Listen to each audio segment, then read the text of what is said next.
In the ancient times, long before the rise of empires and kingdoms, the Israelites were a wandering people. They moved from place to place, led by their faith in God, and bound together by an unshakable covenant. Among the many tribes of Israel, one name stood out, not because of their strength in battle or their wealth, but because of their wisdom and understanding of the times. The Sons of Issachar. The tribe of Issachar was one of the 12 tribes of Israel, descended from Issachar, the fifth son of Jacob. But the Sons of Issachar were not known for their military prowess or their land holdings. They were known for something far more powerful, an insight that transcended the ordinary. The Bible tells us in 1 Chronicles 12:32, the Sons of Issachar understood the times and knew what Israel should do. This simple yet profound description has echoed through history, making them a symbol of discernment and prophetic knowledge. Let me tell you the story of how their wisdom changed the course of a nation. It was a time of great turmoil in Israel. The nation had just emerged from the darkness of internal strife, and their enemies from surrounding nations were circling like vultures, waiting to pounce. The tribes were scattered, the land divided, and the people were unsure of their direction. The people were like sheep without a shepherd, unsure of which way to go or whom to follow. In the midst of this uncertainty, King David, the warrior king who had united Israel, was faced with an insurmountable challenge. Saul, the former king, had died, and now the people of Israel had to choose a new leader. The tribes were torn between David, the anointed king, and other contenders who claimed the throne. The nation was on the verge of civil war, and the future seemed uncertain. David, knowing that the survival of the nation depended on the unity of the tribes, called upon the leaders of the different factions to come together and make a decision. It was a tense time.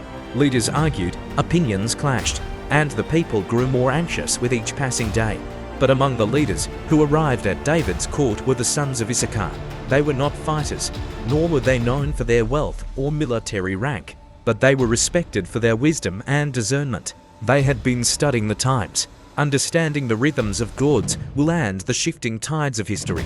As the discussions raged on, the Sons of Issachar stood quietly in the background, listening. They did not speak out of turn, but they observed, waiting for the right moment. And when the time came, they spoke.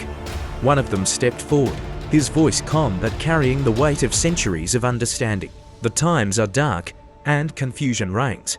He began, but it is clear that the hand of God is upon David. He is the anointed king.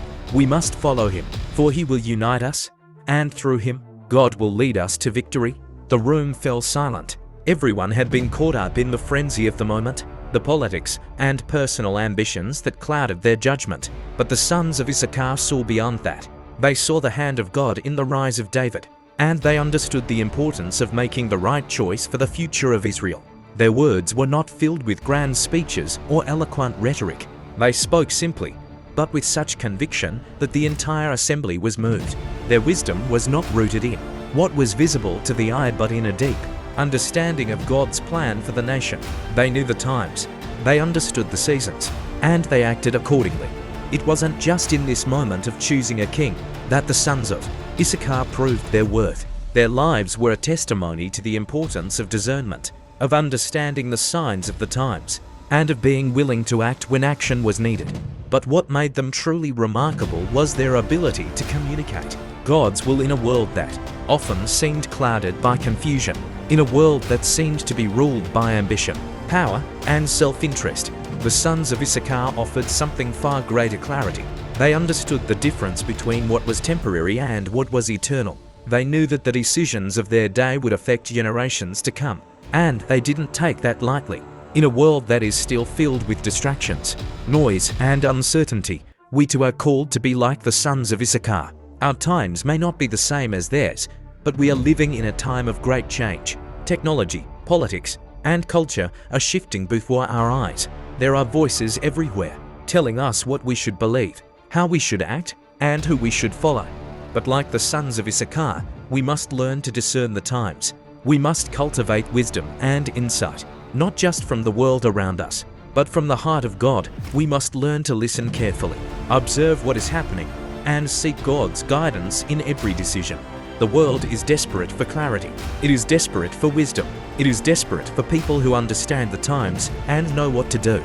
People who are not swayed by the latest trends or the loudest voices, but who are rooted in something deeper, something eternal. The sons of Issachar were not just wise in their generation. They were wise because they were in tune with the heart of God. They understood the importance of timing, the power of decision, and the necessity of acting when God calls.